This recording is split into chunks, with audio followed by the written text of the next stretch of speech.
हारा तो मैं कभी नहीं, बस हालातों से मार खाई है। वक्त से क्या खबर रखूं, ठोकर खाकर उठना सीख सिखाई है। नमस्कार, मैं अजय कुमार, आप देख रहे हैं बोल हिंदुस्तान। आज का दिन ऐतिहासिक दिन है। आज देश के उपराष्ट्रपति के तौर पर जगदीप जी धनखड़ के रूप में चुने जाने हैं और आज उनके उसी पैतृक गांव में उनके घर पर, पुराने घर पर मौजूद हूं, जिनका जन्म, ये वही घर है जिसमें 18 मई 1951 को एक ऐसी शख्सियत ने जन्म लिया था जो आज देश के सर्वोच्च पद पर है, यानी कि उपराष्ट्रपति बनने के लिए जा रहे हैं। और वोटिंग अभी शुरू है, 7 बजे मतों की गणना होगी। निश्चित रूप से उपराष्ट्रपति के लिए वही चुने जाने हैं क्योंकि एनडीए के पास पूर्ण बहुमत है उनके लिए। लेकिन आज मैं आपको उनके पैतृक गांव में, उनकी पैतृक जगह जहां पर वो पैदा हुए हैं, जहां पे वो खेले हैं, कूदे हैं, पढ़े हैं, लोगों से मिलना सीखा है, राजनीति की ABCD सीखी है, वहां मैं मौजूद हूं। और वहाँ ये दर से आप उन मकानों का देख सकते हैं कि वर्तमान में इनकी हालात कैसे हैं, इनकी हालत कैसी है। लेकिन यहीं से उन्होंने राजनीति की ABCD शुरू की थी, अपनी करियर की ABCD शुरू की थी। अब मैं आपको कुछ बारीकियां चीज़ जो हम और हमारे साथी ने यह महसूस की, देखी। आज उनके उपराष्ट्रपति बनने के लिए जो मतगणना हो रही है, गांव के लोगों ने साफ सफाई की, इस हवेली की, कुछ अद्भुत चीज़ें हमें मिली। वो चीज़ें आपके साथ शेयर करने वाले हैं।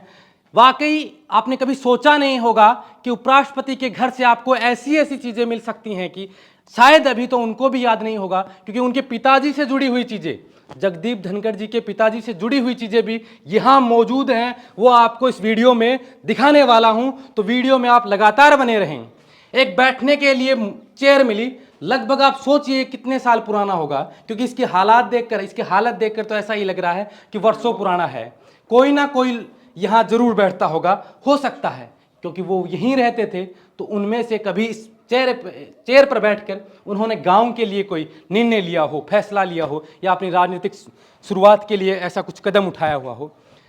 हवेली के ऊपर चलते हैं। नीचे का आप दृश्य देखा, ऊपर एक कमरा है, वहाँ पर कुछ क्या मिलता है, कुछ और अच्छे रोचक चीज़ें हमें मिलती हैं, तो वो भी हम आपको दिखाएंगे।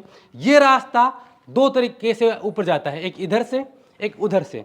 तो हम चलते हैं ऊपर और आपको दिखाएंगे ऊपर से दर से कि एक छोटे से गांव में उन्होंने कैसे अपने करियर की शुरुआत की थी और कैसे वो आज इतने बड़े ओहदे पे पहुंचने वाले हैं, जो सर्वोच्च पद होता है देश का, सदन के। और ये भी एक इतिहास है, ये भी एक इतिहास है राजस्थान का अब की बार, और खासकर शेखावाटी के लिए भी ऐतिहासिक बात है, क्योंकि देखा जाए तो भैरू सिंह शेखावत जो उपराष्ट्रपति बने थे देश के, वो भी शेखावाटी से आते थे। और अब जगदीप धनखड़ जो उपराष्ट्रपति बनने वाले हैं, निश्चित तौर पर घोषणा 7 बजे होगी, लेकिन उससे पहले हम बता दें कि एनडीए के पास वो पूर्ण बहुमत है, तो तय माने जा रहे हैं कि जगदीप धनखड़ ही उपराष्ट्रपति होंगे देश के, वो भी शेखावाटी से हैं। तो शेखावाटी के लिए तो ये सबसे बड़ी खबर है। इसके साथ ही राजस्थान की लोकसभा में और राज्यसभा में, दोनों सदनों में अध्यक्ष अब उपराष्ट्रपति और ओम बिरला जी जो लोकसभा में अध्यक्ष हैं, दोनों राजस्थान से होंगे।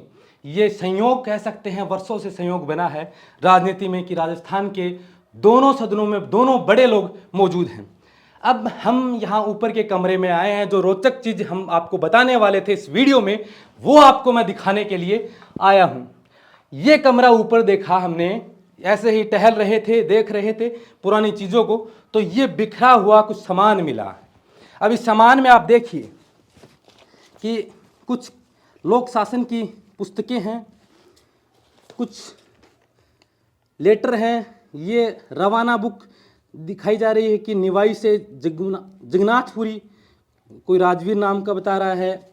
ये एक डायरी है, इसमें शायद दीपक धनखड़ है, शायद उनके कोई परिचित हैं या उनके बेटे हैं, इतना मालूम नहीं। क्या बेटा जिसका निधन हो गया था, जो बीमारी के चलते हुआ था, शायद ऐसा कुछ बता रहे हैं, ग्रामीणों ने बताया। दीपक धनखड़ के नाम से ये एक डायरी मिली है, आप ये देख सकते हैं। इसमें भी कुछ लेखा जोखा कर रखा है, कुछ लिख रखा है इसमें इन्होंने, लेकिन बेटे के नाम से ये डायरी है। एक सबसे बड़ी चीज़ है कि आज तक हमने ये चीज़ें नहीं देखी। मैं कैमरामैन से कहूँगा कि वहाँ से आप आराम से सारी चीज़ें तसल्ली से दिखाई जाए। आप ये देखिए, एक तो लेटर है जो लोकसभा से इनको मिला है। जब ये लोकसभा का चुनाव यहाँ से लड़ा था और जीते थे, तब एक लेटर मिला था। इसको खोलकर भी दिखाऊंगा, पढ़कर भी दिखाऊंगा, लेकिन उससे पहले एक रोचक चीज़ें देखें कि कई लोगों को शौक होता है कि पुराने चीज़ों को संजो कर रखने का। शायद उन्हीं शौकों में से एक शौक इनका भी रहा होगा कि पुराने अखबार को, ऊपर लिखा है गोकुल चंद जी किठाना। गोकुल चंद जी इनके पिताजी थे, जिनके नाम पर यह अखबार आया करता था। और अखबार को आप देखेंगे, सोमवार 22 मई 1997, जिस वक्त मैं पैदा हुआ था उस वक्त का यह अखबार है। आज भी संजो कर रखा हुआ है, लेकिन फिलहाल की हालत कचरे में है। क्या पता यहाँ कुछ लोग इनकी देखभाल के लिए आते हैं तो उन्होंने सही तरीके से क्यों नहीं रखा। अब बात करते हैं लोकसभा से आए हुए इस लेटर की। आपको ये लेटर दिखाता हूँ कि जो लोकसभा से आया था, जगदीप धनखड़ MP, इनके नाम पर आया था। इसके अंदर देखते हैं क्या है।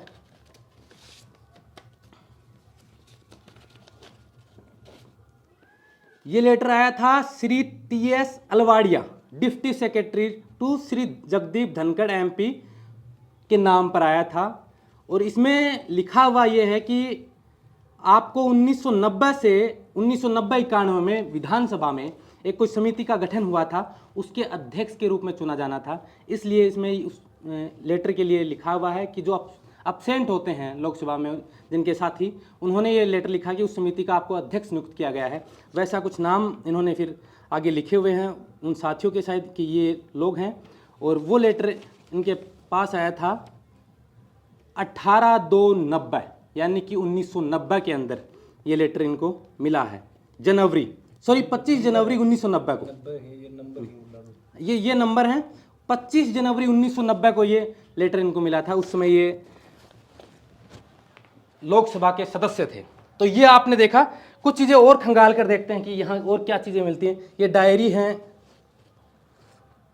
ये एक तस्वीर मिली है। मालूम नहीं कि ये तस्वीर किसकी है, यहाँ बताने वाला कोई है नहीं कि ये तस्वीर किसकी है, लेकिन एक तरफ इस नन्हे से बालक की तस्वीर है। हो सकती है कि ये जगदीप धनखड़ की तस्वीर हो, या हो सकती है कि जगदीप धनखड़ के बेटे की या बेटी की तस्वीर हो, लेकिन अभी हमें मालूम नहीं, तो पुष्टि हम नहीं कर सकते। एक तस्वीर ये मिली है कि ये किसकी है मालूम नहीं, इस पर कुछ ऐसा पता लिखा हुआ नहीं है।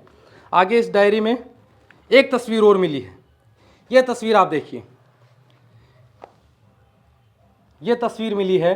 ये शायद उनकी माताजी की हो सकती है, उनकी बीवी की हो सकती है, किन की है मालूम नहीं।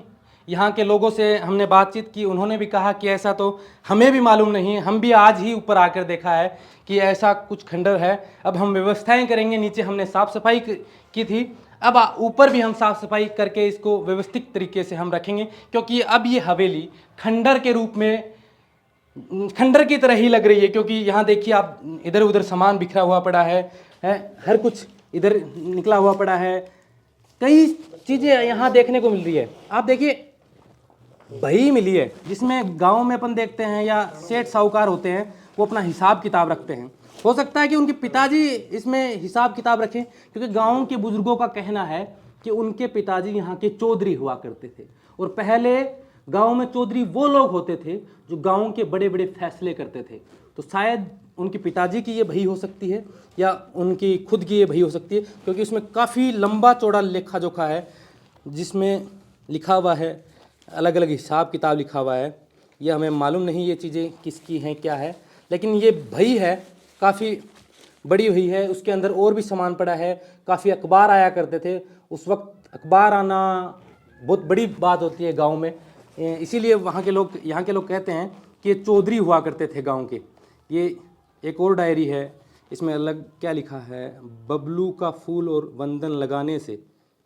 इसमें पता नहीं क्या लिखा हुआ है, लेकिन इसमें भी कई व्यक्तियों के नाम हैं। बाबूलाल जी वर्मा, BR खिच्चड़ बाबूलाल जी, ऐसा कुछ है। कहने का मतलब है कि हमें वो चीज़ें मिली हैं, शायद अभी जो हमारे उपराष्ट्रपति बनने जा रहे हैं जगदीप जी धनखड़, ना तो उनके परिवार को पता होगी, ना उनको पता होगी, और ना ही यहाँ के गांव वाले लोगों को पता होगी कि इतनी चीज़ें ये यहाँ है। तो हम भी उम्मीद करते हैं कि ये चीज़ें आपको देखकर मज़ा आया होगा, अच्छा लगा होगा कि एक उपराष्ट्रपति के घर से, पुराने घर से आपको इतनी कीमती चीज़ें कह सकते हैं, इनमें से कुछ चीज़ें, क्योंकि लेटर हैं इसमें कई, तो वो आपको मिला है, वो आप देख सकते हैं, ये चीज़ें आप देख सकते हैं। लेकिन जिस तरीके से व्यवस्थाएं हैं तो हो सकता है कि लोग यहाँ इसको बिखेर के गए हैं, या फिर केयर नहीं कर रहे हैं। जिसे केयर टेकर बनाया गया है उसने अब लापरवाही दिखाई है कहीं ना कहीं, क्योंकि चीज़ें वरना ऐसी बिखरती नहीं। वर्षों की चीज़ें हैं, वर्षों का संघर्ष है, उस संघर्ष के पीछे इनका कहीं ना कहीं कुछ ना कुछ हिस्सा जरूर है। अब आपने देखा कि जो राजस्थान नहीं पूरे देश का नाम रोशन करने वाले हैं जगदीप जी धनखड़, जो पूर्व में पश्चिम बंगाल के राज्यपाल थे, अपने एक बार लोकसभा का चुनाव जीत चुके हैं, अजमेर से विधानसभा का चुनाव लड़ चुके हैं और अब उपराष्ट्रपति के लिए चुने जा रहे हैं। 7 बजे वोटिंग होगी। आज उनके पैतृक गांव में मैं मौजूद था, वो चीज़ें आपको दिखाई जो इतिहास के पन्नों में कैद थी, उनके गांव में, उनकी हवेली में कैद थी। आज यहाँ तिरंगा फहराया जा रहा है शान से कि यहाँ का लाल, इस गांव का लाल, किठाणा का लाल, जो झुंझुनू जिले में एक छोटा सा गांव आता है, उसका लाल देश के सबसे ऊंची, जो कहा जाए कि सबसे ऊंचा पद होता है राष्ट्रपति और उपराष्ट्रपति का, वहाँ बैठने जा रहा है। तो इसी घर से निकला एक लाल आज देश की सर्वोच्च सीट पर बैठने जाएगा, यही कह सकते हैं। आपको ये वीडियो कैसा लगे हमें ज़रूर कमेंट कर बताएं। अगर आप ऐसे ही बोल हिंदुस्तान के साथ बने रहें तो इससे भी ज़्यादा रोचक वीडियो हम आपके लिए लाते रहेंगे। तब तक मुझे दीजिए इजाज़त। नमस्कार।